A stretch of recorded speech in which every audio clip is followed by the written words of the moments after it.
अगर कोई बिना आपकी इजाज़त के आपके मैसेजेस पढ़ ले, आपके सोशल मीडिया अकाउंट्स, ईमेल्स, यहाँ तक कि आपके बैंक और ट्रेडिंग अकाउंट तक भी पहुँच जाए और ये सब कानून के तहत लीगल हो, क्या ये आपको डरावना लग रहा है? अब ज़रा ये भी सोचिए, अगर कोई सांसद या मुख्यमंत्री चुना जाए, उस पर केस डाल दिया जाए और सिर्फ 30 दिन जेल में रहने पर वो अपनी कुर्सी खो दे, बिना कोर्ट के सज़ा सुनाए, बिना दोषी साबित हुए, क्या ये लोकतंत्र डेमोक्रेसी के लिए खतरनाक नहीं है? इस साल का मॉनसून सेशन 21 जुलाई से 21 अगस्त तक चला। लोकसभा में 12 और राज्यसभा में 14 बिल पास हुए, लेकिन ये सिर्फ नंबर्स की कहानी नहीं है।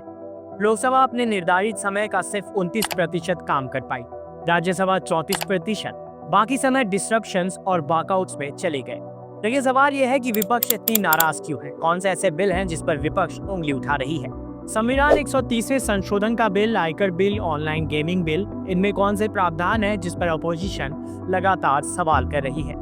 संविधान संशोधन बिल ये काफी चर्चा में है। इसमें कहा गया कि अगर कोई प्रधानमंत्री, मुख्यमंत्री या मंत्री गंभीर आपराधिक आरोप में 30 दिन जेल में रहे तो उन्हें स्वतः पद छोड़ना पड़ेगा। राष्ट्रपति या राज्यपाल को उन्हें पद से हटाना होगा। हालांकि बाद में अगर जमानत मिल जाए तो पुनः नियुक्ति संभव है। सरकार कहती है कि ये साफ सुथरी प्रशासनिक व्यवस्था और नैतिकता के लिए जरूरी है, लेकिन विपक्ष का कहना है कि जांच एजेंसियों का दुरुपयोग हो सकता है। बिना दोष सिद्ध किए किसी को हटाया जा सकता है। विपक्ष इसे अरेस्ट करो और विरोधी को हटाओ योजना जैसा मानता है। दूसरा बिल है आयकर बिल, जिसने सबका ध्यान खींच रखा है। ये 1 अप्रैल 2026 से लागू होगा।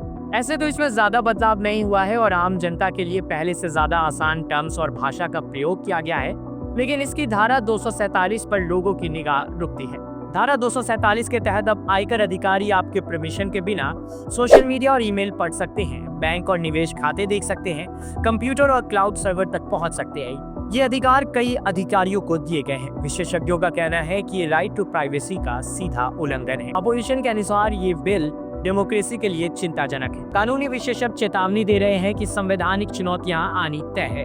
लोकतांत्रिक संस्थाओं और कानून शासन को खतरा है।